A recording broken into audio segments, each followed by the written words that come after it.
Good morning, and we are live. A special Monday edition of Coffee with Rich. And Coffee with Rich, of course, is brought to you by the AmericanWarriorSociety.com.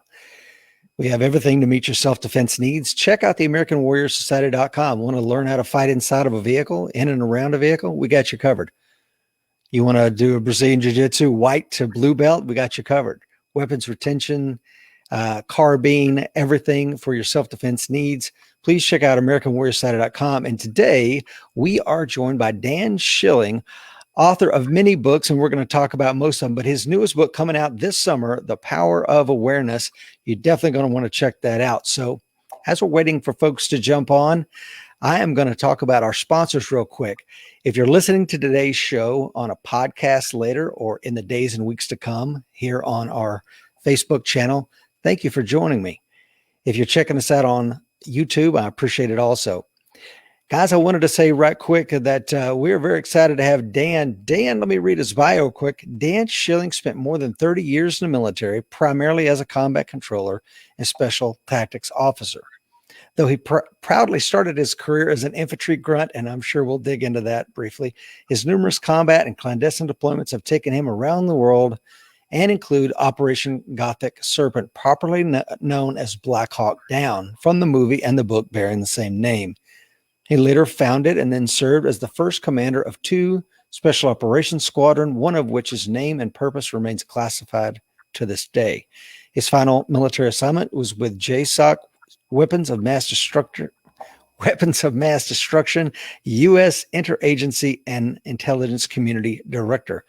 His military certifications include Halo and Static Line Master Parachutist, Special Forces Combat Diver, and Demolition Instructor. Dan also holds the Guinness Book of World Records for most base jumps in a 24-hour period that was 201. Wow. He is also a professionally rated demonstration skydiver, speed wingsuit pilot as well. Dan is now a full-time writer. He and his wife, Julie, a former NSA cyber warfare operative, live in the beautiful mountains of Utah. You can find out everything you need about Dan by visiting his website, danschillingbooks.com. And there, of course, is a link in today's show notes as well.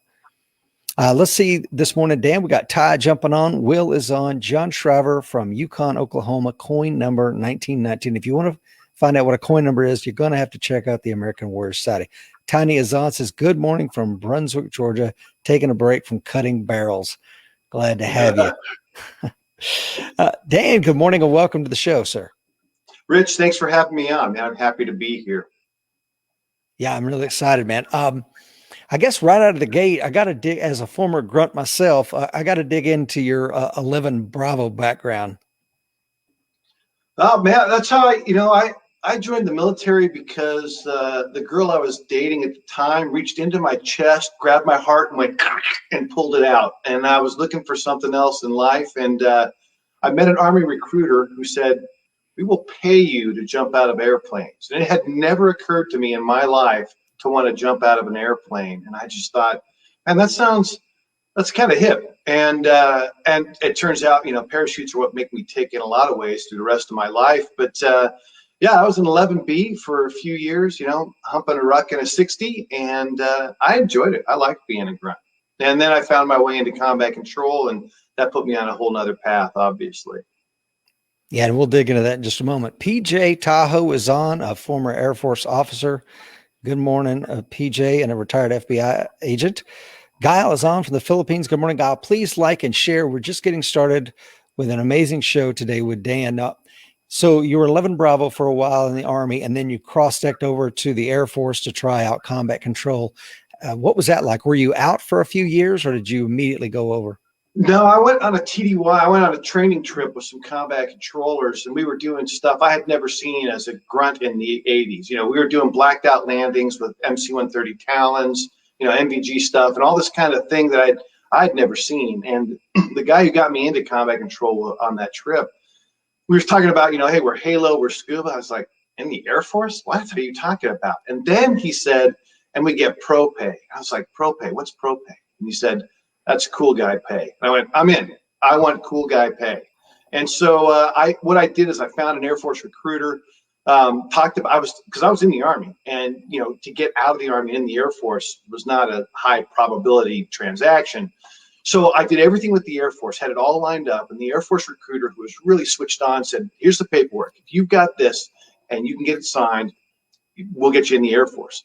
So I'm back to my my platoon commander and then the company commander, and I'm like, "Hey, listen, I want to get into combat control. I think this is where I really reside." And I was a pretty good performer in the unit. They didn't really want me to let me go, but he said, "Well, I'll tell you what, Schilling, if you can get the Air Force to accept you, I'll let you go." And I was like, "Funny you should say that, sir."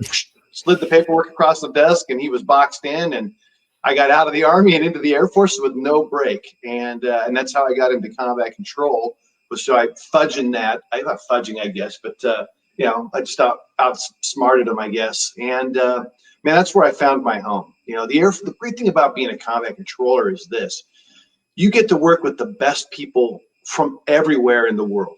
I mean, I would go from working with Delta Force one day to SEAL Team 6 literally the next day. And then you're with the Australian SAS guys, and whatever you're doing, you are picking and pooling from those communities to learn these things. And you just couldn't beat it, and I got cool guy pay. So can't beat that. Can't beat cool guy pay. Yeah. That was, I was getting pro pay, but when I became an officer, they're like, "Hey, your pro pay stops." And that was a pay cut to become an officer, losing your enlisted cool guy pay. You were in the Corps. Like the Marine Corps never misses an opportunity to take money from its own people, because the Marine Corps has no money. That's a fact. Yeah. Guile is on from the Philippines. Yako is on from South Africa. Good morning. Chad is on. Diane. Yeah. Glad to have you guys on. So tell me a little bit about, because you're the first combat controller that we've interviewed. Your community is incredibly small. And just to have you on, Dan, I think I'd be remiss if I didn't ask a little bit about what selection is like, perhaps what the training pipeline is like for you guys. Can you tell us about that? Yeah. So, combat control is the U.S. Air Force's version of ground special operations.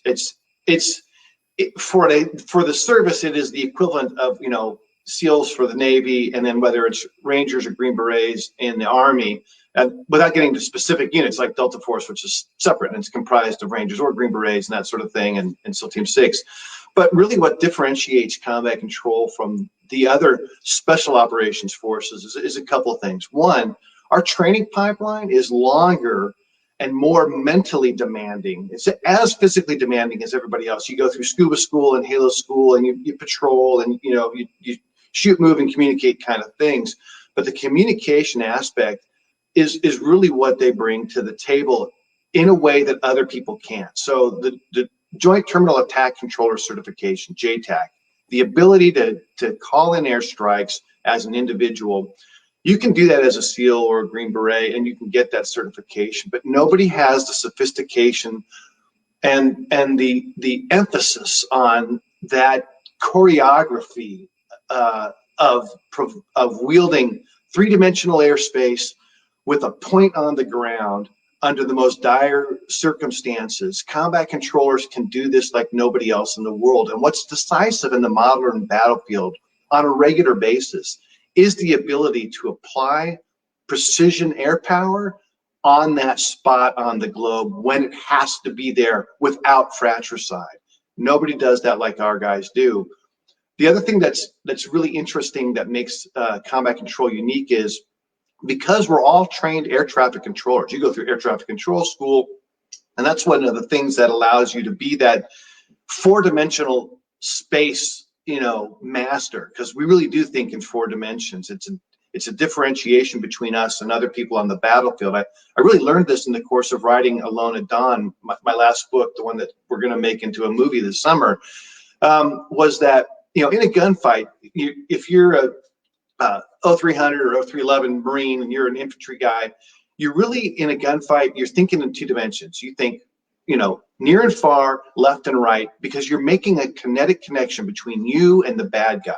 And that's how you experience a gunfight. And the gunfight lasts as long as it lasts, whether you're rolling onto an objective and steamrolling guys and you're installing fire, or you're ambushed. It just has a lifespan. But for a combat controller, you're thinking left, right, near, far, and you're thinking high, low, and time. because time's a very important dimension in a battlefield for a combat controller. Time on target versus time to target for an airplane, and how you function and think. You just don't think like other people. You're not better, but you experience combat very differently. And so those are one of those differentiators that make the experience and the training so different. But what's also unique is when there's a catastrophe around the world, Haiti in 2010, the country collapsed literally because of an earthquake. The first guys on the scene were 7 combat controllers with an ATV and a folding card table, and they led the international response to relieve the devastation of an entire country. Literally first there, and that's our motto. But when you have a crisis like that, you don't call for SEALs. So combat controllers save people, save the good guys, and they kill the bad guys. And it's this really unique space that you occupy. And you know, it's been my honor to be one of those guys and work with so many amazing people that are much more capable than I. And that's sort of combat control in a nutshell. Hopefully that makes sense. Hey, you're muted, Rich. Hey, thanks, Dan. Yeah. Hey, I pretend to be a communicator. Yeah, let's see here. Chad is on. Conrad is on. Diane is on. Yako says, is combat control a specialist attached to special forces teams, or are your teams also trained as combat controllers?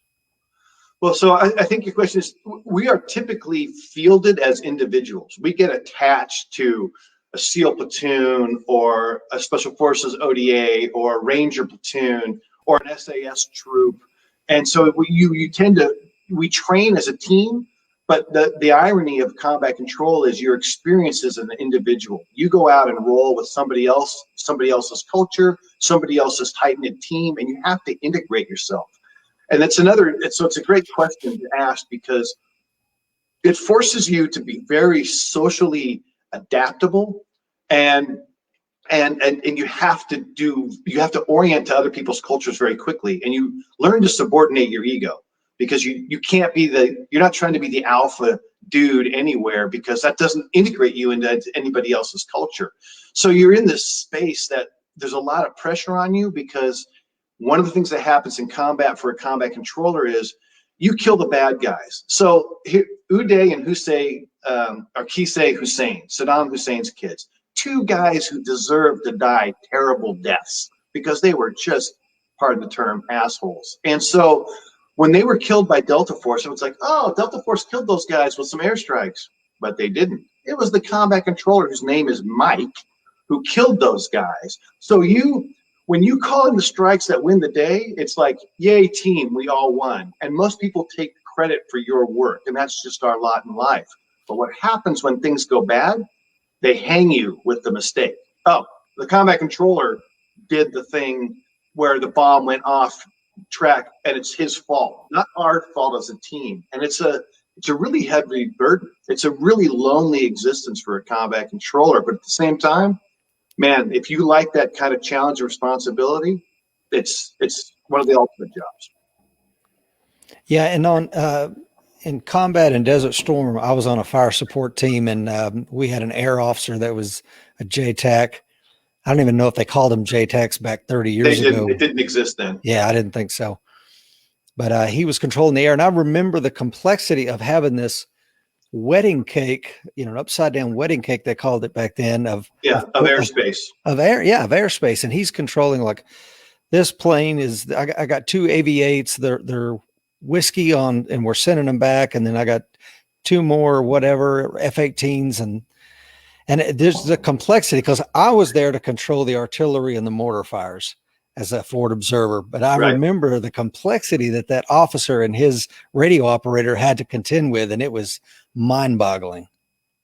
Well, so first Gulf War, I was in Western Iraq, doing whatever stuff with Delta Force. And one of the guys that was with us, a guy named Bruce Berry, who was out with a Delta troop, when they got compromised and they were being chased by an Iraqi mechanized brigade. It was like this monstrous organization that was pursuing them across the desert. And they're in German Pinzgauers, the Delta guys were. So they're fleeing at the rapid speed of 22 miles an hour, and so they're looking for airstrikes to keep the bad guys off their back and keep them from getting overrun.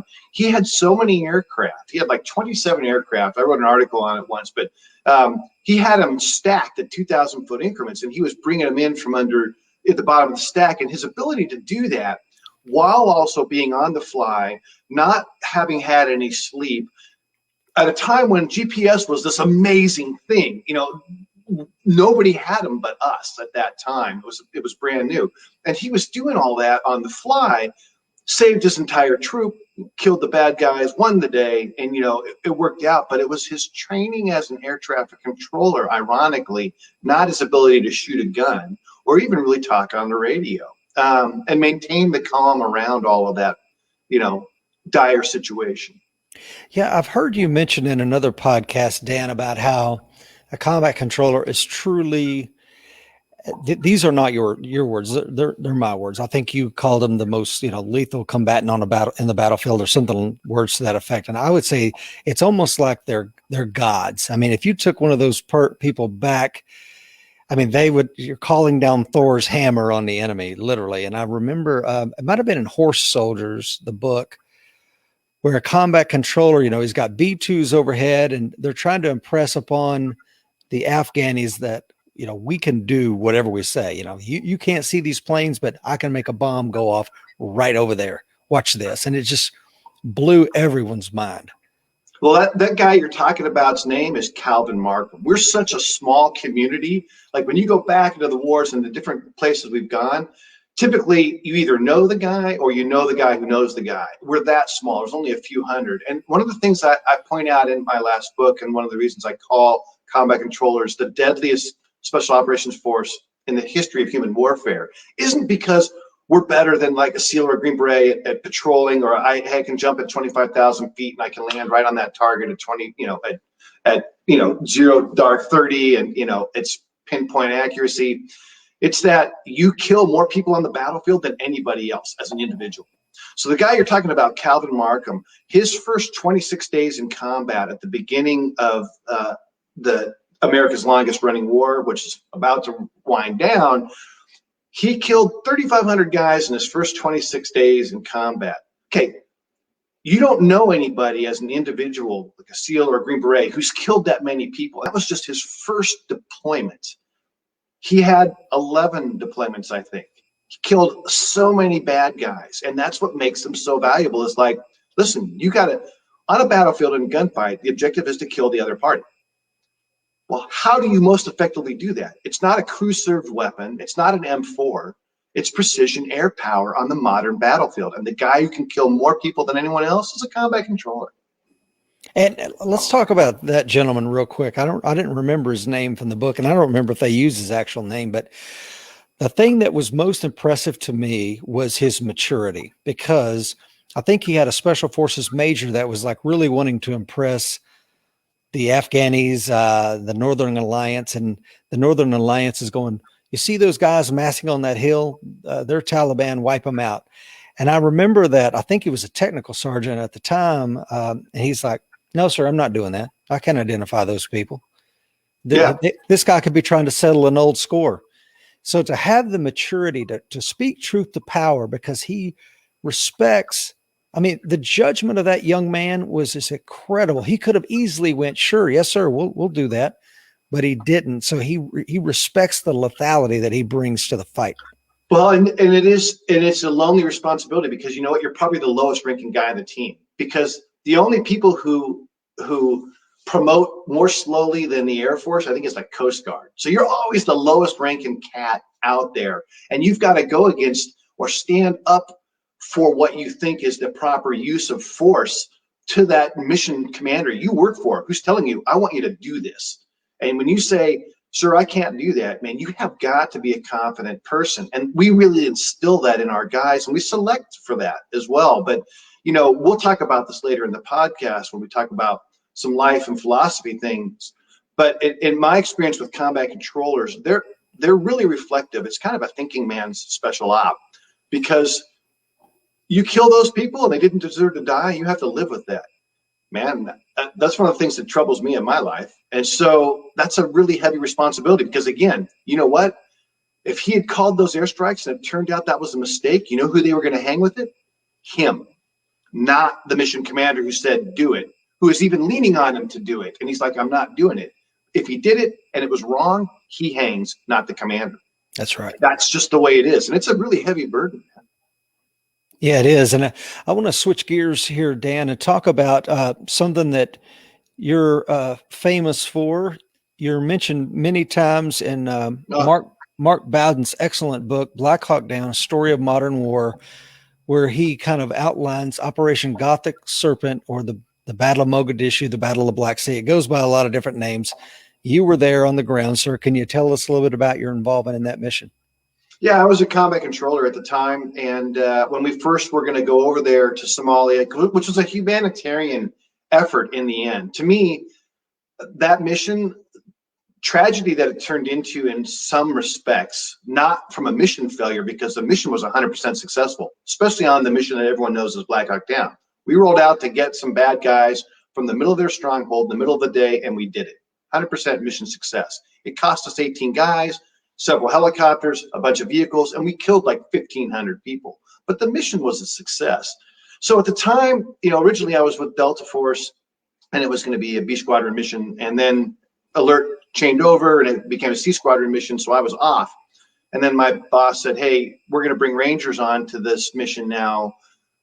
Go over and plug in with the Rangers. So I ended up being a combat controller with the Ranger vehicle convoy. And that was my role on the mission. And, you can read the book. I'm not really interested in talking about myself too much, but, it's in the Mark's book, and Alone at Dawn, which is my book about combat control, and our first Medal of Honor recipient, John Chapman. Like, I don't really put myself in my own books because I just prefer not to. But I can say this about, Black Hawk Down and that mission in Somalia. That was America trying to stave off starvation. There was no foreign resources of interest to the U.S. in Somalia. It's not like you get timeshare condos in Mogadishu, man. Like, it's not a garden spot. I love the country personally. I find it aesthetically very appealing and beautiful, and I think the people have a lovely culture, but it's a tragic country even now. We're still going into Somalia, and it's just one of those missions that a bunch of guys found themselves in a situation where we were just outnumbered. It's a city of 1 million people. I mean, like, thousands and thousands of people were converging on us. We were a force of 200 guys on the ground, and man, we fought our way out. And I challenge any other country to put 200 guys in that same position and even have one man walk out alive, let alone successfully prosecute the mission. Yeah, and I believe from the book you were in the convoy. Were you in the lead vehicle, if I remember correctly, with Lieutenant Colonel McKnight? Yep, yeah. Sometimes the convoy sort of disintegrated there, split up a couple times, but yeah, I was in a lead vehicle when it was not desirable to be in that lead vehicle. I'm very sure. Real quick, and I'm sure you get asked this all the time, and I apologize, but for our viewers that are maybe a little unfamiliar with some of your work, what if anything did they get right and they get wrong in perhaps the movie, which most people have seen? Yeah, so Black Hawk Down is this thing now. It's a book and a movie, and it just resonates with people. 28 years later, I'm astounded that people still ask the kinds of questions they do. And it might be because of the movie. And, I get to be a producer on the movie of my book about John Chapman. And so I've done some Hollywood stuff before. And I think what's interesting about Black Hawk Down as the movie is that it's graphically very realistic. That's what a guy looks like when he's bleeding out. RPGs look like when they're being fired. I mean, Jerry Bruckheimer and Ridley Scott in particular, the director of that movie, did this amazing job of making it look, it feels gritty like combat. The movie itself is the plot's 60% accurate, but it's not a documentary, man. It's a dramatization of a story, and they're trying to make a point, which is what storytelling is. We all tell stories, and we all have a point to make. And so for them, the 20 or 25 key people to do a complex integrated assault like that can't be on a screen. So they make them into these they combine them into these uber super characters, and you end up with like 3 to 5 main characters who do all these amazing things.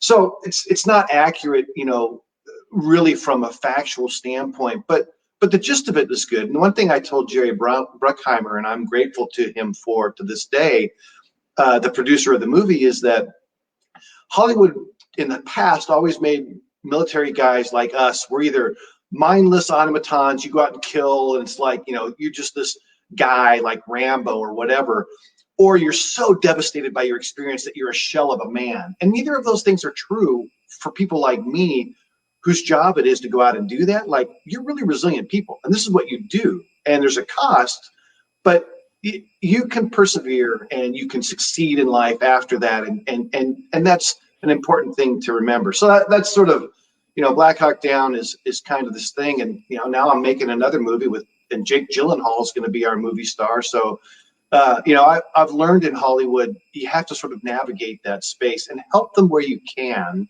to make the best story that it honors the people involved, but it's not a documentary. Yeah, agreed.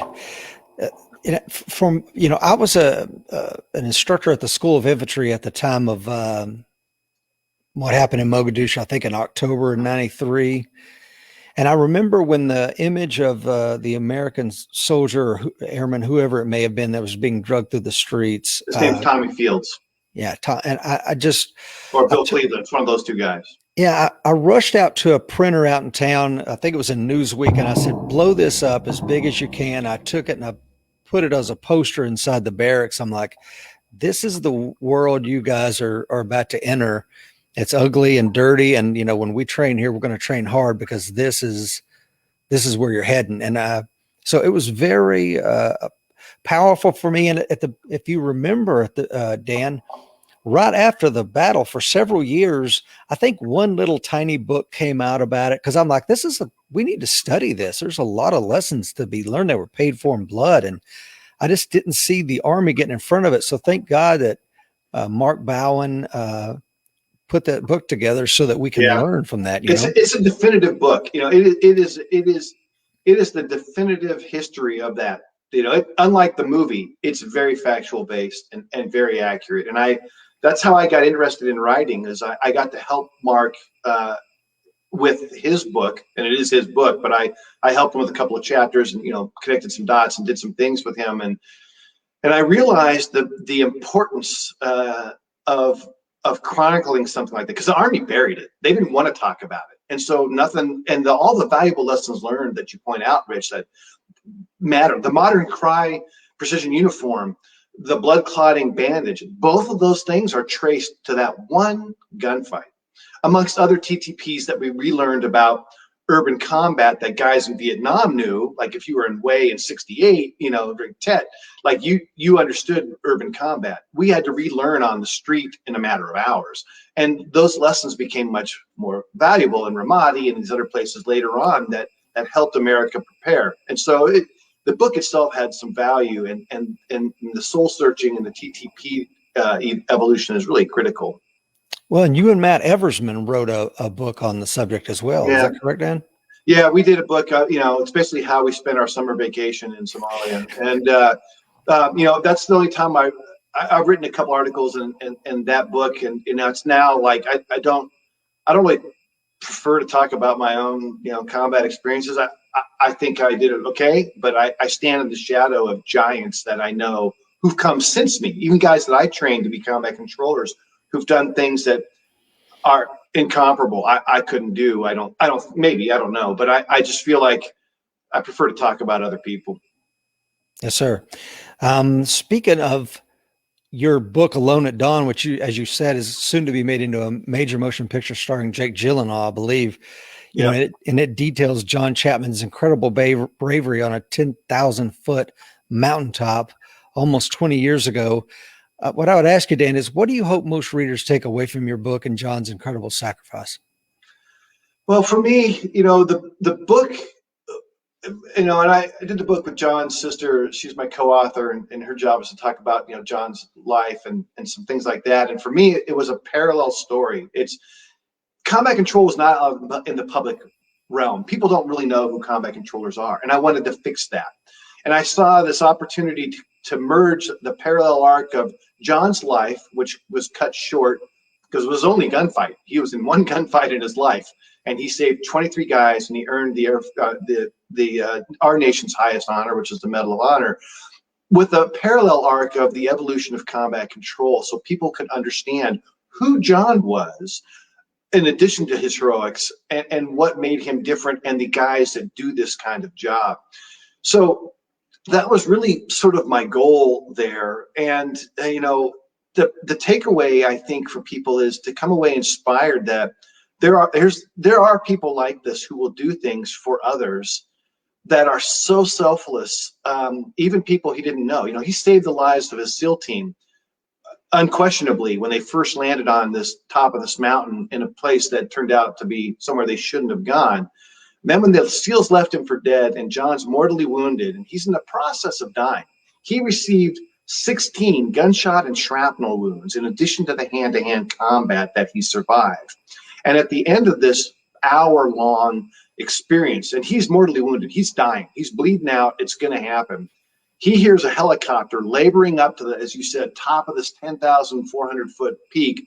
He knows where it's going. It's coming to the top of the mountain. And he realizes, I can't say what he thought, but I can say what he decided. He realizes if he doesn't climb out of this bunker he's been defending, his only remote chance of surviving, and take the fight to the enemy, 24 hardened Chechen and Uzbek fighters, more men are going to die that he didn't even know, and he made the decision to do that. And to me, that's a statement of love.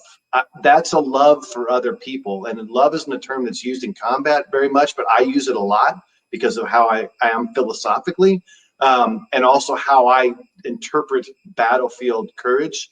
It's not courage, it's love. And he was willing to sacrifice himself on the altar of brotherhood just to save 18 people, additional people he didn't know.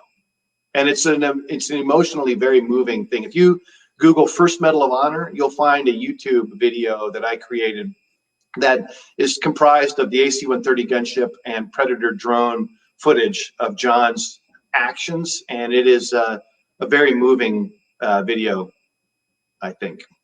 It's an incredible video, Dan. I watched it a couple of days ago in preparation for this, and I remember when this was as part of the initial opening stages of Operation Anaconda. Am I correct in that? Yeah, it was on Anaconda, and it was Delta Force and SEAL Team 6 with combat controllers who were never mentioned really before that, who were there to take the fight to the enemy behind enemy lines, so that when hopefully the conventional army drove the Taliban and Al Qaeda forces up against these foothills, they'd be crushed by air power. And it really, for a combat controller, it's like, hey, this is my mission. I appreciate you Delta Force guys and you SEALs. You just kind of keep the bad guys off my back. I'll kill all the bad guys. Don't worry about it. And that's how we process things. And it was a success in some respects because of the stuff that was being driven behind the scenes, behind enemy lines, particularly by a Delta Force officer named Pete Blaber, who's a guy I have a lot of respect for. He's a friend of mine. He knew how to run that operation, and that's what John's experience was part of that mission. Operation Anaconda itself was not very successful. No, but Pete Blaber, read his book, The Mission, the Men, and Me. I believe it was an outstanding book. If you haven't, folks out there, if you're watching, you haven't read that, do yourself a favor, check that out. We got TC Fuller is on this morning. Dr. Fuller is an FBI agent, retired.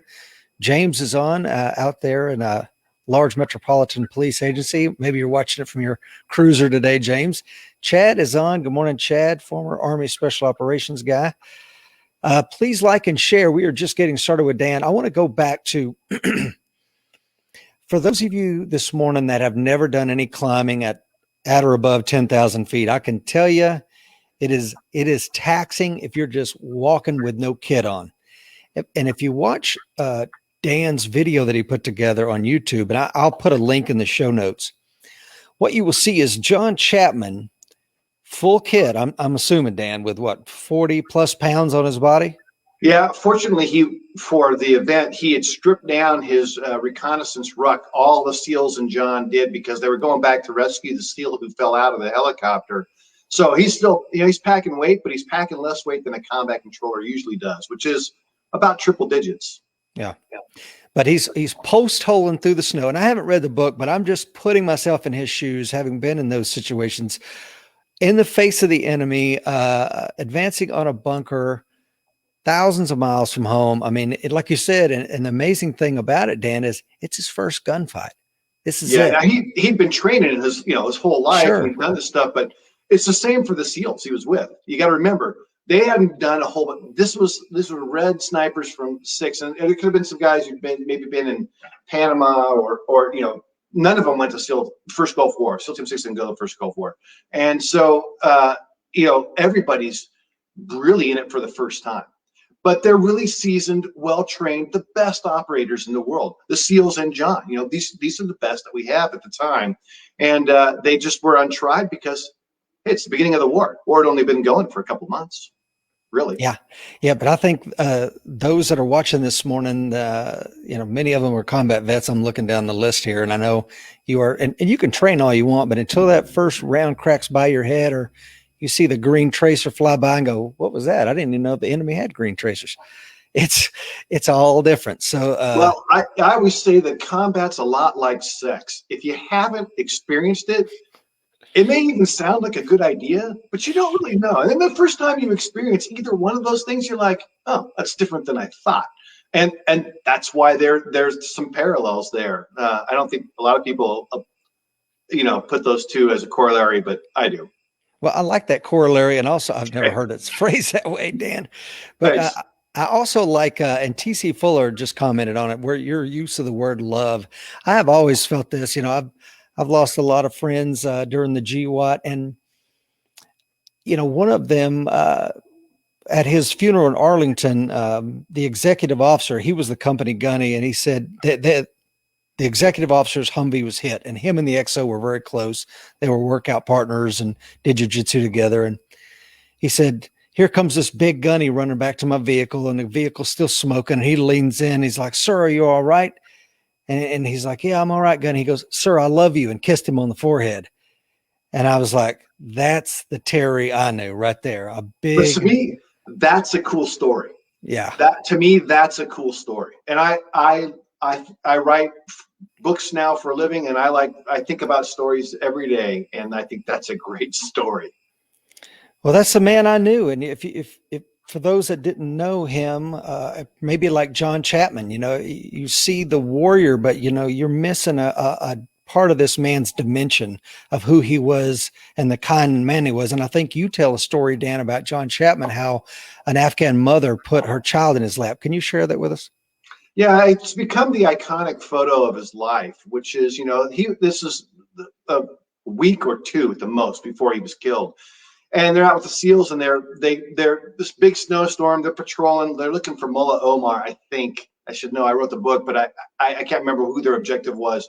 And they're in this village. Snowstorm blows in, and they got to get put up. And they're in with the family. And in fact, the locals were gonna push the family out. And SEALs and John in particular is like, bullshit. We'll stay with the family. We can't displace them. And so in this house in a snowstorm.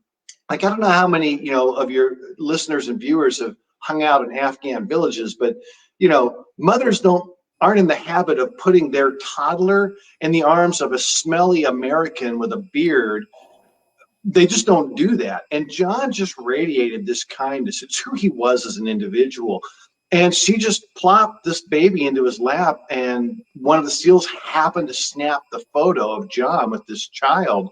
And it's just a testament to who he was. And it's amazing. To me, that's the photo I wanted for the cover of the book.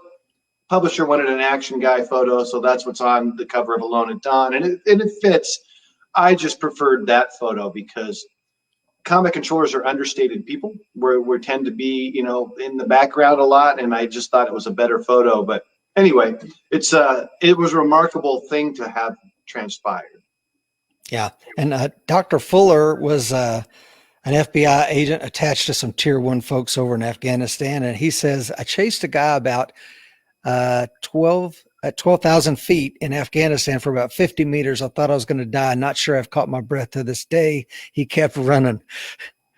But Wow. Oxygen's a great equalizer, man. And when you get to partial pressures, for me, like I was speed flying yesterday. So I ski to the top of an 11,000 foot peak and I flip out my speed wing and then I fly down, which is when it's crappy snow this time of year, it's nice. All I need 80 feet of runway.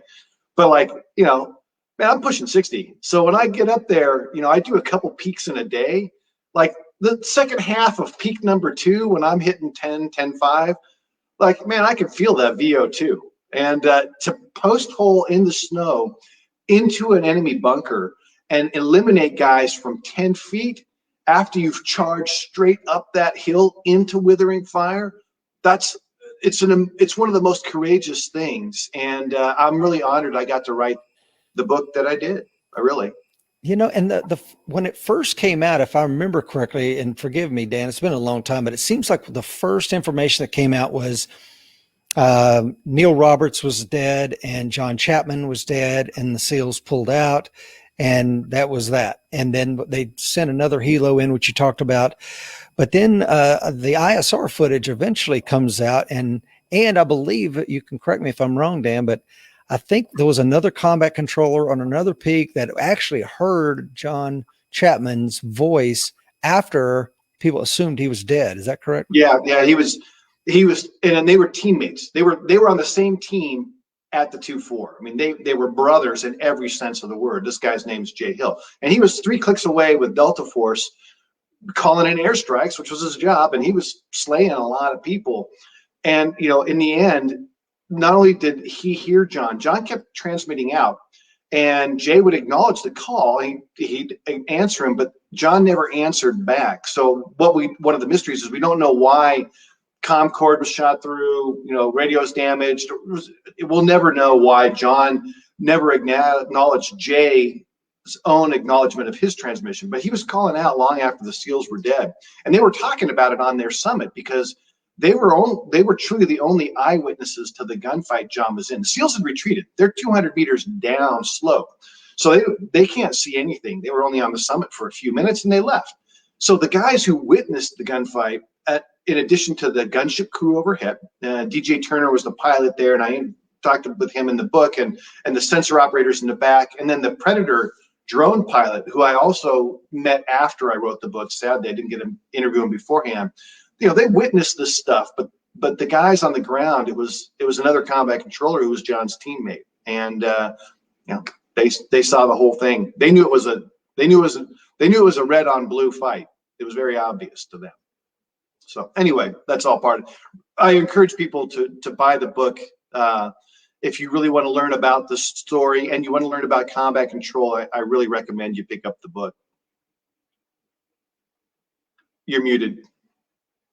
Yeah, sorry. I don't know what's wrong with me today. How's a cup of coffee, man? Yeah, no kidding. Where's my coffee at? Yeah, that's I fully intend on checking out the book, Dan, because especially before the movie gets out. And it's something that I've read a lot of peripheral stories, but I've never dug into John's life, and he deserves that. I want to talk about your latest book. This is probably the one that a lot of our viewers here at the American Warrior Society, we're dedicated to making people harder to kill and self-defense. But your new book, tell us about that.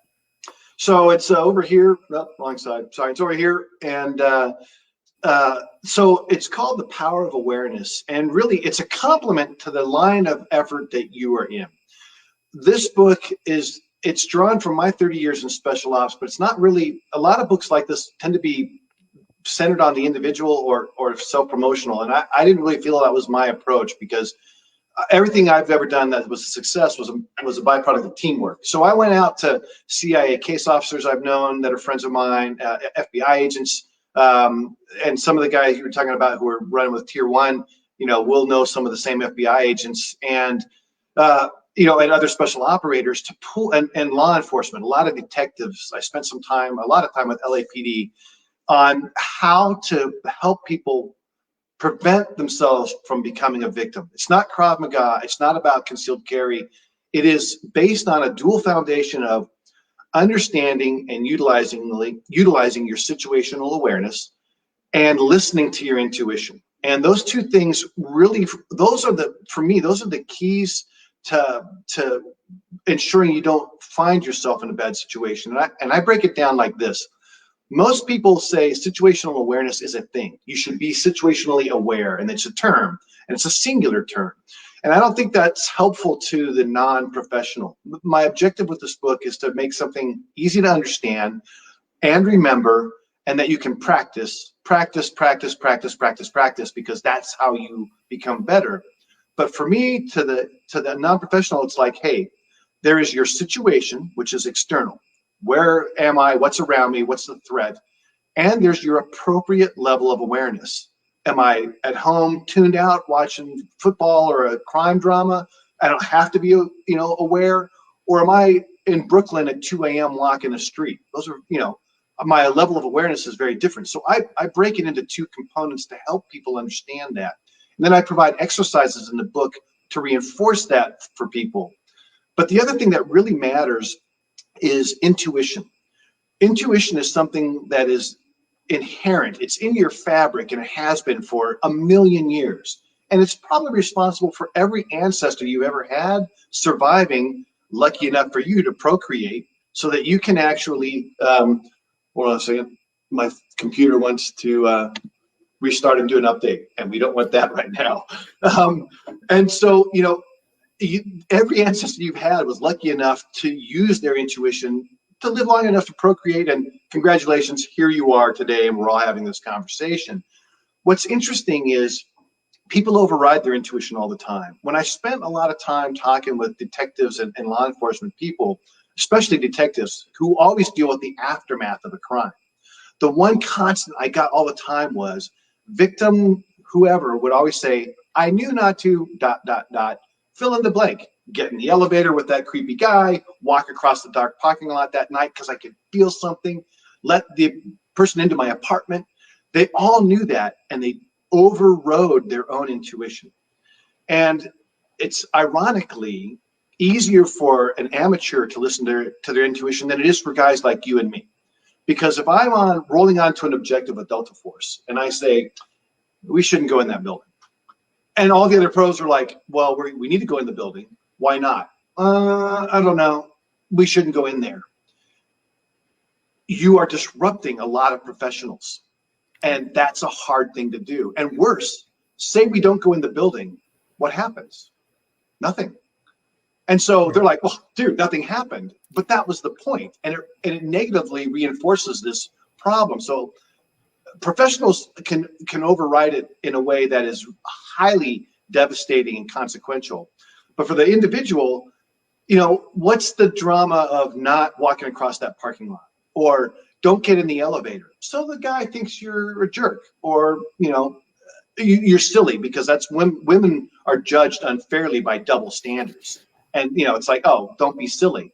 Your safety is worth more than silliness. And so in the book, I build on those foundations, and I provide exercises to help people shape that, because my goal with this book is to save lives. This is what I want to do with this book. I want to save lives. Yeah, and that's a similar goal with why we started our company, right, 6 years. So yeah, Dan, we're in the same space, and I really like how on your website, and again, the links are in today's show notes, you have some downloadable PDFs that folks can use to start honing their own situational awareness, how to follow your intuition. There's checklists about, some really good content that you put on your website for free. Yeah, for me, my job is to write books. And I always say writing is a guaranteed means of a low probability of income in as little as 4 years. I mean, it's a miserable way to make a living.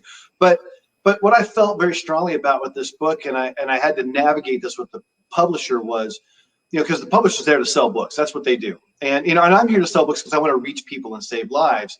But it's a business for publishers. And what I said to them was, listen, the book has so much information in it, but we owe it to the people who buy this book, and even those who don't, to provide these exercises and checklists for free. And that's my goal is, buy the book. And if you are interested in personal safety and you have a mother, for instance, and I think most of us have one of those, I encourage people to buy copies of this book for all the people that would benefit from it. College students, husbands or wives that travel, your mom, all those people, because there's so many great lessons in the book that will help you, and they're easy to implement. But for me, I know people aren't going to carry books around with them. And I really want people, if they're two women are having a cocktail and they're talking about the book they read, and she's like, hey, what was the exercise while we're sitting here having a drink about assessing our environment and where's the secondary exit? I want them to be able to just go to my website, pull it up and go, oh, here's what he was talking about. And they can go through the actual exercises that's in the book for free and take the lesson away and share it. And in doing so, become that much safer. And that was really important to me as a writer, or as a person who's trying to save lives. And there's some really great stories in the book too. I don't take a lot of things seriously. I'm not a very somber person. And there's stories in there of, I was racing the Baja 1000 race and our race truck got stolen while we watched from 600 yards away. And then our race went up in a dust cloud of smoke because they stole our race car. And it's like, how did I let that happen? Like Mr. Expert clandestine sneak into other countries. And that's really why I wrote the book. So there's good stories in there too that have value, but are hopefully entertaining. Yeah, I'm looking forward to the book. The book comes out, I believe, June the 1st. Is that correct? Yeah, it comes out June 1st. So this is all, I appreciate the promotional stuff we're doing here because, it's very complimentary to what you guys do. But, I think just in general, I appreciate being able to get the message out because I think this book can really save lives, and that's my hope. Well, and I will point a finger back at us, Dan, and that we sometimes get pigeonholed into the hard skills.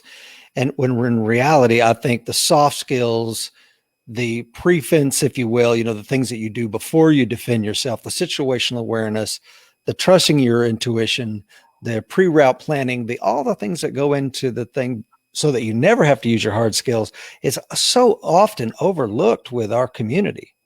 Oh, I agree. And it's also the core of why I wrote the book. And it's one of the things I point out, and I talk about active shooters and some other things like that and carrying weapons. I'm a big fan of tactical pens because you can take them on TSA, but you can still use that to strike people and those sorts of things. But one of the things I point out in the book is if you practice the 6 rules in my book, nothing will happen. And if you need Krav Maga, you failed the lessons of my book because you've already let that person get close enough to you that you're grappling. Or if you feel you have to pull out a firearm, that means you're not pulling out the firearm to brandish it. That's not what firearms are for. And so, and I talk about guns some too. And I, some people won't like this, but it's like, I'm not a big proponent for guns for vast majority of people for 2 reasons. One, they almost never practice under the conditions under which they would have to really use that. And 2, if you carry it around your hometown or your home state, you know what happens when you go to Bali, Brooklyn, or Bangkok? You're out of that gun. And if that's your primary means, you're screwed. So you shouldn't, I think, rely on a firearm. You should rely on the thing that prevents you from being in that position where a guy's maybe going to sexually assault you, trying to take possession of your body, or trying to mug you for your wallet. Don't let that person encroach on you. Know your environment, listen to your intuition. And then this is the rest of the book. It's based on 4 other rules. Determine if you have a problem. That's rule number 3. Using your situational awareness and intuition, do I have a problem? If you don't, no problem. If you do, you need to make a plan, which is rule number 4, how to make a plan. And I talk about hasty plans and deliberate plans in the book. But the thing I really learned from there was rule 5 for civilians in particular is to take action and act decisively. And you have to tell people that's what they're doing, who aren't experts like you and me, who've done a lot of, rolling onto an objective and things like that. People needed to know that.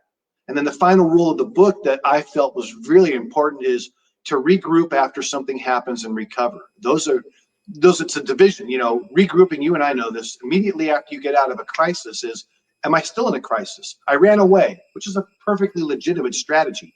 Counter-terrorists do that sometimes. We run away when we're supposed to.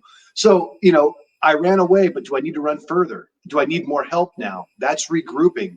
But ultimately, after something happens to us, and I talk about this a lot in the book and my own experiences with PTSD, you have to recover. And you know what? That's not a solo journey. You have to use other people that you either trust, and you know me, or love, I like that word, that, you know, whether it's a parish that can support you or a teen rape hotline, and I provide all these resources in the book, or if it was a car crash even, or a gunfight, of course, but ultimately you need to spend time in recovery. That's the essence of my book. It's those 6 rules. I love it. I love it, Dan. And one of the things, I think it was in your checklist that I saw, that, you know, using those reflective services to do a little bit of counter surveillance. And when I read that, Yeah. I'm like, no kidding. Here we have the American Warrior Show. We've done almost 300 shows. And it's something I do with my wife all the time. She's window shopping and I'm looking at the glass, looking behind us. Right. Of course. And she'll be like, Richie, what do you think about that? And I suddenly have to go through the glass and look at whatever she's telling me to, but just little tips like that from a professional like yourself, Dan, that most people would never consider. Like if you're pumping gas, you can look at that reflective gas. Don't look at the fact that it's telling you it's 30% higher than what it was a year ago. Right. But be looking behind you as well as using your head, right?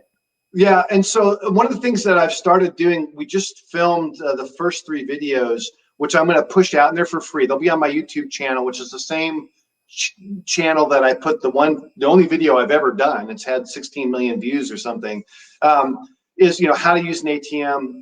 I talk about using, you know, windows and mirrors in a diner as well, restaurant, but also walking the street. So we've produced some of those, and I'm going to start putting them out in the next couple of weeks as compliments to the book, again, because I really think this has value to people, and I want them to take this away as like, hey, when you're looking at a window, walking a street in Broadway or downtown Salt Lake or Memphis, wherever you are, you're not reading the sign that's being advertised in the window, and you're not looking what's behind the glass, like you said, Rich.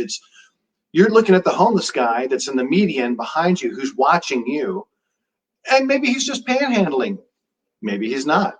And so if you know that person's there, that's your situational awareness, and that's what's going to allow you to then listen to your intuition and then determine if it's a problem, make a plan, take the action, and then recover afterwards. And, you know, I don't speak in absolutes very often, but the one thing I say about intuition, and I speak in absolutes, is there's 2 things. One is, if your intuition is speaking to you, you're responding to something existential. It exists. It's there. You may not consciously figure it out. You don't know. It could be in your gut. And I talk about this a lot in the book and the science behind that. And it's really fascinating. But the fact is, you're responding to something. And the other thing that's absolutely true is it's 100% in your interest to pay attention to that sensation.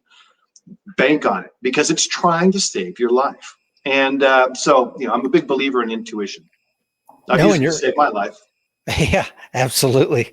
And I like your point about an over-reliance on the firearm. You know, a lot of people in our community, you know, the prevalence now of CCW is not like it was back in the day when you and I became right. You know, in the military. It is incredibly prolific right now. But I think it encourages, Dan, I'll throw this to you, sir, an over-reliance on that. When in reality, you know, I travel to Europe all the time with my family. Of course, COVID has kind of put the kibosh on that, but I can't carry a gun in Europe. And yet I'm always armed because I have a whole 360 approach to my own personal awareness and self-defense. And so I think for your book is going to be great for those that probably rely too much on the hard skills. And I'm so glad it's out. Yeah, and I'm not anti-gun. I got like 17 firearms in the house, and you know, my wife and I have matching 1911s under the bed because, you know, that's just what we do. I don't conceal carry anymore because it's pointless. I travel all over the place. It doesn't do me any good. And that's also one of the reasons why, you know, again, I'm not anti-weapon. I used to be a great combat shooter like everybody where I work, but you know, I don't really shoot anymore. I mean, I like killing cans on occasion, but you know, that's not a self-defense mechanism that I can carry with me. And you know, the other skills that you guys are promoting, I think, are so valuable because, you know, Krav Maga or any Gracie brothers, doesn't matter what it is. And I'm not a martial arts guy, But those things build confidence in people, and they really help them with those kinds of things. And so that's a skill in itself. And therein lies the trap of the firearm. If it's your confidence, like, jujitsu, I know I can handle myself, and we're going to end up on the floor, and that's how all bar fights end up. Okay, I'm carrying that with me wherever I go. If I'm relying on my gun as my number one go-to thing, and I can't carry it anywhere, I have hobbled my very safety in the environment where I need it most. Where you don't need it at your own grocery store, like where you're carrying your pistol. You need it when you're in Bangkok or Bali. That's when you're going to get jacked. And so when you need it most, you don't even have the thing that you're relying on. That's a bad strategy. That's what I'm saying in my book. Don't use that as your primary. Use your awareness. Yeah. Use what's between your ears. That's your primary weapon system right there. Goes with you everywhere you go. You can't even get rid of it. Yes, sir. Matt says one thing helpful with COVID I've noticed lately is that there's plexiglass at about every cashier now, and you can use it as a mirror. Well said, Matt. I hadn't thought of that. Actually, you said it was Matt. That's a great observation, Matt. That's I hadn't considered it that way. I tend to just do it as a habit. But you're right. Everywhere you go. I was at a event in Las Vegas last week, and guys were playing a poker tournament, and everyone's got their own plexiglass thing. It's like being in a voter booth or something. I couldn't play in the tournament because I'm like, that's not poker. I'll wait till next year. But it's everywhere, and you should just absolutely be aware of that. And that's why, again, for free on my website, people can just go to danschillingbooks.com. And you'll pull that stuff up. And there's other, my other books on there, and there's videos of speed flying or my base jump world record, that kind of stuff. But really, if you there's a personal safety tab, you'll figure it out. It's intuitive. But just thinking about that stuff all the time, that's really what I want people to do. And that's why I want it available for free. Now, the book's got a lot more value than just what those checklists are. So, people will get, I think, the purpose behind them, but I wanted the exercises there for free. Let me ask you this, Dan. Do you take into account, like, when you do a threat matrix or some sort of threat assessment for the individual, is there a thought behind it like, okay, I need to plan for what's probable instead of what's possible? I mean, I can't prepare for everything, but maybe I need to figure in what's most probable in my daily life. Do you consider that? Yeah, but to me, I find that people don't plan, civilians in particular, don't plan that way. And my goal with this book is to reach people. So I try to stay away from acronyms, and I didn't militarize it. I don't have like mission planning and all this kind of stuff. Like, I don't believe in extreme everything. Like, that's not my approach to life. And maybe it's because I'm a combat controller, but I don't think that's what helps people. It's really go about your business the way you do, because that's your habit, and people just aren't going to change that. It's when I talk about phones, I'm like, hey, I don't say like don't text and drive. We all do it. I do it. Everybody does it. It's like when you shouldn't be texting or watching that really important cat video about how it jumped on the dog's back is when you're walking the street in a foreign city and your circadian rhythm's off. You're in the wrong time zone. You're in a strange place. You stand out because you're not a local. That's when don't be, I'll use this technical term, stupid. Don't be looking at your phone then. And it's really, for me, there's no equations in my book. In fact, the only math in my book is distance equals safety. I'm like, this is the only equation you have to learn in my book, because I don't like math myself. And it's like, go about your life. But if you are being aware and you're not overriding your intuition, when your intuition, that little nagging voice says, I shouldn't walk across the parking lot that I walk across every day. I shouldn't walk there tonight. Man, if you can just listen to that voice in that instant, and we can make you better at listening to that voice, it'll save your life. And so for me, it's really that approach, which is, fundamentally different than our military planning type stuff, which I'm 30 years in the military. I was never really a rank guy. I mean, look at me. I don't even talk like I'm a military dude. Like that's not how I was. Yeah. I'm glad you re-emphasized the intuition piece. And for those that are watching or listening, many of you have probably read Gavin DeBecker's excellent book, The Gift of Fear. It's a great book. Great book. And in it, he talks about this woman who had just been raped by a guy that she allowed to come into her home. And Yep. she says that this is in the beginning of the book. It's the first story.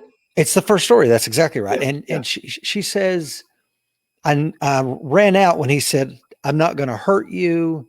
And she runs out of the room. And, Gavin's interviewing her, says, "Well, how did you know he was going to murder you?" Because I think he was captured and later said, "Yeah, I was going to kill her like everybody." And she says, "I have no idea. I just intuited it." And he says, "Well, he shut the door. Shut the window, and then went into the kitchen and then said, 'I'm not going to hurt you.'" And your intuition, to your point, Dan, is telling you all these things. And like you said, and I say this all the time, so I love that you said it too. And that is, every single one of your ancestors lived long enough to procreate for you to be here. Every single one of them. So they were really, really good at using the intuition to stay safe from the jaguar or the other tribe or whatever. That's right. Absolutely right. And Gavin DeBeck, for me, I looked at a lot of other books that were out there on personal safety, and most of them are frankly crap. Most of them are not good. Gavin DeBecker's book is a great book. And but what I read his book, it came out it's like 1997. It's like, Yep. Very long time, 25 years ago or something. And it's about, hey, you got to listen to your intuition, but there's no exercises. And, he's making these points, but what I want to do is pick up where he left off. And which was like, this is what you should do to start to hone that skill. His book's really tailored toward, this is what we do. This is how I do it. And, if you need that kind of help, come to DeBecker Associates and, or whatever this company's called. And for me, it's like, that's a really good first step, but it's not enough for people. And the situational awareness for me, of course, I break out and then I divide into the situation and awareness. But for me, it was building on that sort of platform and say, this is how you can go from there. And this is how you take action. This is how you make a plan. And there's exercises in my book for how to make those plans. Because your plan could be run away really fast right now. That's a plan. And that's one of the plans I talk about in the book that I experienced. Like, I got to go down the street and get this guy. And my plan is run down there and get the guy and come back. That was my plan. Doesn't get more simple than that. Or it could be call a cop, which I'm a big believer in. It's like, if you're somewhere and you don't like it, call the authorities, ask them to come to you. It's their job. And make them, or call somebody else, get somebody to come to you. Reach out to other people, or wait. Don't do something right now. You're not, unless you're running to the hospital because you're having a heart attack, there's no reason for you to go to your car right now when you feel that you might be under threat. Don't do that. Make another plan and use other things to get there. And so it goes back to what I hope is in the book, so people can walk away from the book. And it's not a book like you have to understand the whole thing. It's take bits and pieces if you like, and apply it to your life. For me, it goes back to Buddhism. I'm a Buddhist, and the essence of Buddhism is, and this is what Siddhartha Gautama, the guy who became the Buddha, what he taught was figure it out for yourself. That's the essence of Buddhism. Figure it out. And what he said was, don't take anybody's word for it, including mine. But here's how I figured it out to attain enlightenment. For me, my book is the same way. It's also one of the reasons it's called The Power of Awareness, is kind of homage to one of the great books that saved my life, The Power of Now by Eckhart Tolle. But it was, here's some tools that'll help you, but you must take responsibility for your own safety. And here's how you can figure it out for yourself, but you must figure it out for yourself. I'm just another expert among many. Take what we have to say and make it your own, because that's how you'll be safe. Yeah, I like that. The idea of, okay, you can trust your intuition. That's great, but that's only a piece of it. We have to have a plan that we can execute that plan aggressively when the time calls for it. And if you don't, then having all the intuition in the world isn't going to do you any good if you don't take action, right? Yep. And aggressive action doesn't mean you're attacking somebody. Right. But your point is valid. It's like, you must act. And that's why I use the word decisive. You must act decisively. And it should be to remove yourself from the situation. Your number one plan should always be get away. You're not there to confront anybody. You're not there to fight for your life. You're there to protect your life without having to do that. That's what a smart person does. But If you haven't thought about it in advance, you're not going to do it in a crisis, because we always do what we've practiced, and you and I know this with gunfighting. If you're one of those guys who just drops a mag instead of putting it in a pocket, you're going to run out of mags. And so, if you're a person who thinks that my plan is to have a gun and you're on vacation in Bali and your first thing is to reach for that gun and it ain't there, that was your habit. That's your practice. Your practice should be, what's the situation? What's the quickest plan I can make right now? Okay, run away, or grab this other person to help me, or find someone to help me. If you've thought about it and practiced that, that's why I say it's an easy to understand book. It's easy to remember, and then you must practice. Not obsessively, but when you're out to dinner, pull my website up and look at that stuff and talk about it. Not because it's the greatest. I just want you to start talking about it with the person you're with. And then the two of you will start to go, oh, here's how I would do this. That's my goal with this book. Well, and it's so timely now, Dan, with the things that have been going on, I guess, since the COVID, the world we live in now is different than the world maybe you and I grew up in. And I think it's incredibly timely. And one of the things, I have 4 kids, I have 2 daughters, and the way my daughters process information is different than the way my sons process information. Right. I'm going to give a specific, and then I'd like for you to talk about it. And the reason I bring it up is because one of the viewers just said, you may have to judge someone by the way they look and act to avoid going their direction, but they will never know you judge them. Now, the reason I bring up his point and my daughters is because I was trying to teach my oldest daughter some of these skills one time, and we were outside. How old is she? Well, she's 29 now, but at the time she was in high school, maybe a freshman. And she says, I'm like, Caroline, look at that guy over there. Tell me what you see. And she says, whatever. And I'm trying to help her with discernment. And I said, how about this guy over here? And finally she looked at me, and with all the love in her heart she could muster, my daughter's as a saint, but she looks at me and she says, Dad, I don't judge people like you do. I said, okay. So what I did, Dan, was I went home and I cut out some pictures from a magazine. And I said, what is this guy, Caroline? She said, he's a firefighter, Dad. I said, how about this guy? He's a plumber. How about this guy from the magazine? He's a doctor. I said, no, they're all actors and they're wearing the persona. This person is wearing a lab coat and a stethoscope, and he's clean cut and he's got glasses on because this actor's trying to convince you that he's a doctor writing a prescription. Same for the plumber and the fireman that's advertising Roto-Rooter or whatever. We make intuitive judgments about people in ways that we can't fully comprehend. So my lesson to her, and I would throw it to you, Dan, is how can you teach people these things? Because she didn't get it. And I'll be honest with you, I'm not convinced to this day she's got it. So my approach to that is slightly different, and it's in my book, but it is in absolute keeping with your intent. What I like to tell people is, when you're, and this is the exercises, is tell me the story of the person you're looking at. So who is that person to you? Just use your everything, your experiences, good and bad, your prejudices, good and bad, what they're radiating, what you think, what you see, and then tell me their story. Are they educated? Are they from around here? Are they an aggressive person, or are they a timid person? Tell me their story and make it up, as best you can, because you know what? That's incorporating your power of observation, your intuition, accounting for your own experiences, which you can't escape from. You can't live in a vacuum and go, I'm human blind. It doesn't work that way for humans. We don't do that. Everything's a story for us. So use a story.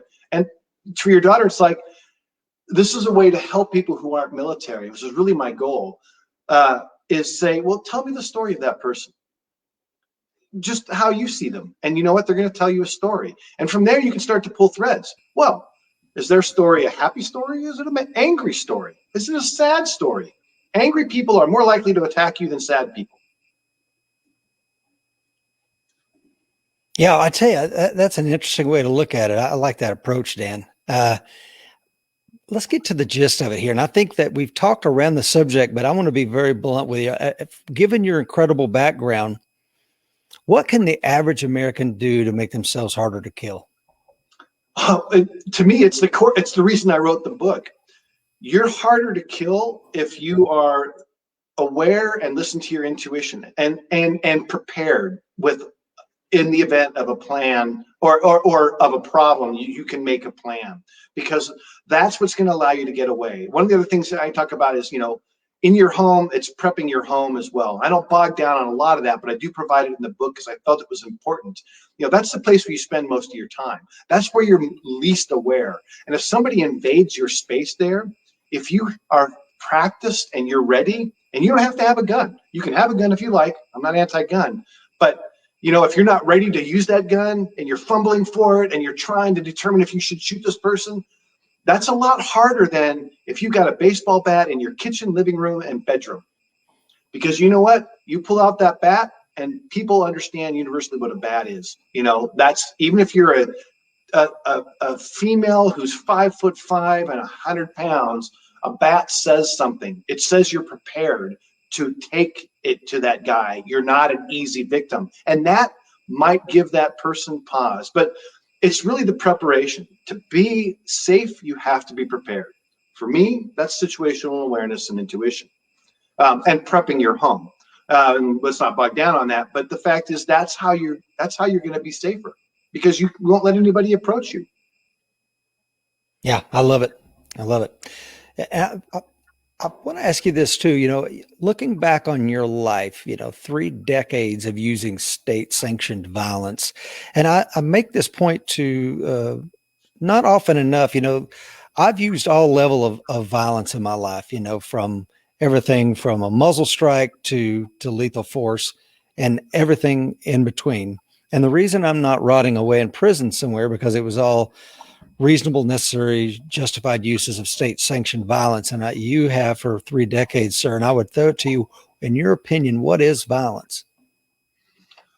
Well, violence is the intent to harm other people, and usually when violence is involved, the perpetrating party, whether justified or authorized or not, tends to diminish the other. There's a reason that during the Second World War, we call them Jerry's or Japs. That dehumanizes people. And criminals do that. Rapists in particular that do that way, and killers do that. They talk of people as if they're sheep or a commodity, or there's something to give me what I want. So violence is one of those things that's part of human nature. I talk about this in the book. Chimpanzees do the same thing. Chimpanzees are violent creatures. And chimpanzees are more like humans than chimpanzees are to apes. Chimpanzees are just like humans. They murder, they rape, they plan raids, they attack.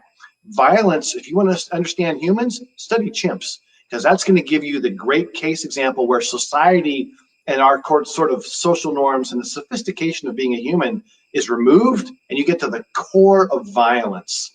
But when humans do it, it's no different than when chimps do it. And I think it's an unfortunate thing. One of the questions you asked me when we were talking about this in preparation for today was, do I have any regrets in my life? And, the only real regret I have in my life is that in the course of my job, I had to kill people. To me, killing is a net negative experience. It does not advance you, even when justified, even when defending your own life. It doesn't advance you as a human. It diminishes you, I think. And I think that's sad. I've experienced extreme violence. I've inflicted extreme violence. I've witnessed extreme violence as a third party. Some of the most extreme violence. And my takeaway is killing is best avoided. It's the reason I'm a Buddhist. Doesn't mean I won't kill. I'll do it. I'll defend you come after my wife, I'm going to slay you. Yeah. But it's still going to diminish me, I feel. No, I don't disagree with that, but I think I've said this before. I think sometimes violence gets a bad rap. Violence is almost never the answer, but however, when it is, it's probably the only. It is the only answer. Yeah. That's right. I agree, and that's in keeping with Buddhism. You can defend yourself as a Buddhist. Doesn't mean you just sit there and let people assault your person. It is you don't want to inflict violence and you seek peace. To me, that's really my philosophy. In fact, if you want to know what my philosophy on life is, it's that all other accomplishments in life pale in comparison to being in love. Hmm. That's my philosophy. I love that. I love that. As an American that has carried our nation's flag forward in the face of our enemies for 30 years, Dan, what are your thoughts concerning the future of our great nation? I think the security and stability and the health of our country relies on the ability to have respectful dialogue. This country is very divided. People make assumptions about me because of my background, and I don't talk politics, but I don't think Republicans are here to kill babies, and I don't think Democrats are here to destroy America. Those are patently ridiculous statements. And you have to understand that there are two schools of thought currently in this country, and that's bad enough because it's polarizing. So we have to unmagnetize those poles, and you have to have dialogue. And it starts, with the leg of our government, the legislature, where things are supposed to take place and laws are made. That's where the dialogue is supposed to happen. One of my favorite quotes from Mark Twain is suppose I were a member of Congress, and suppose I was an idiot, but I repeat myself. That's the problem. Is people in office on both sides of this equation are so beholden to their own dogma that they act like complete idiots. And they're not stupid people, but they're not engaging with each other. And you have to do that. I long for the days of Ronald Reagan and Tip O'Neill, two guys philosophically diametrically opposed. But you know what they would do? They would talk. And they would make a deal, because it's better for society if they do. And if you demonize the other party, but if you vote for the other party, it doesn't matter which one, you're destroying America, is complete bullshit. And that's my concern, because you have to have dialogue. And my hope is that's what will happen. And I think we're in for rougher times before it does. I really do. And that concerns me. Yeah, it concerns me too. And I think that leads into probably the last question I have for you, Dan. And this kind of a really all-encompassing question. I look at you and some of our other amazing guests that I've had the honor to sit down with. And one of the things I kind of like to pick their brain, like, what keeps you up at night? Whether it could be looking toward the future, or just what keeps Dan up at night? So this is one of those no pressure questions, right? Like, that's just a softball. So, yeah. Rich, I want to thank you for that really easy question. I'll answer any question generally, but I don't think it's what keeps me up at night. I'm a raging optimist at the end of the day. That's why I base jump and I speed fly and whatever stuff I do. What allows me to sleep at night, I think, is actually what I'd rather answer, because it is this. It is that the people of this country, which is the greatest country in the world because it's the most accommodating, and for all its warts and flaws, is the most integrative. We are a nation of immigrants. You have to understand, we're a nation of immigrants. We are a melting pot of people from everywhere. But our current generations are maligned by a lot of people because they're entitled, and life has never been easier or more convenient in many ways. That could be true. But the reason I sleep soundly at night is the people of this country, when they are faced with an existential crisis, will forge a collective unity in the face of that threat, whatever it may be, just as the generation of World War II did, because this country was isolationist, absolutely so isolationist predominantly, until the necessity of the Second World War. And many people say, well, it's the greatest generation. Well, they weren't planning that way during the Depression 10 years before, 8 years before, 5 years before. What they did was they stepped up. And I believe the people of this country should be the kindest, most accommodating, and giving nation in the world, because that's what this country has always done. We've given more blood and money to other countries and peoples than any nation in history. But if we are pulling ourselves apart at the seams, we can't do that. And that's our great contribution to humanity. I love how you flipped that question on its head, Dan. Well done. Sorry. I love that. Now that's a great way to look at it. Like, this is what allows me to sleep at night, instead of that. That's great, man. I really appreciate that, Dan. Dan, any closing comments for the audience?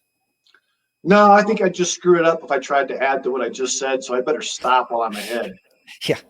Just clap and walk off stage, drop the Yeah, mic. Yeah. exactly. Yeah, but yeah, Rich, it's been my pleasure. I think it's great that we've gotten people from the PI and South Africa, to all of you folks that listened, or watching. Man, thanks for listening, and I hope there's some value and they got something out of this. I really do. That's my purpose in life, with writing stories. This is why I don't miss being in the military. I prefer doing this. Yeah, I don't miss it either. And please go to danschillingbooks.com and pick up some of Dan's books. Is your book available on pre-order, Dan? Yeah, they can anywhere. Your favorite retailer. I'm a big believer in indie bookstores. So if you go to my website, you can get signed copies from me, and they'll ship. I'll sign them, and they'll ship on the 1st of June. But yeah, and anywhere they can pick it up at retailers anywhere.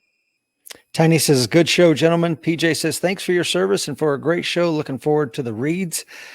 Yeah. So listen, guys, Dan, thanks for coming on the show. Thanks for everybody that listened to us today or watched us live. And I just want to remind everybody, our motto here at the American Warrior Society: be ready, because the fight is coming. Yeah. Be ready. Cheers. Thanks, Rich. We'll see you. Take care.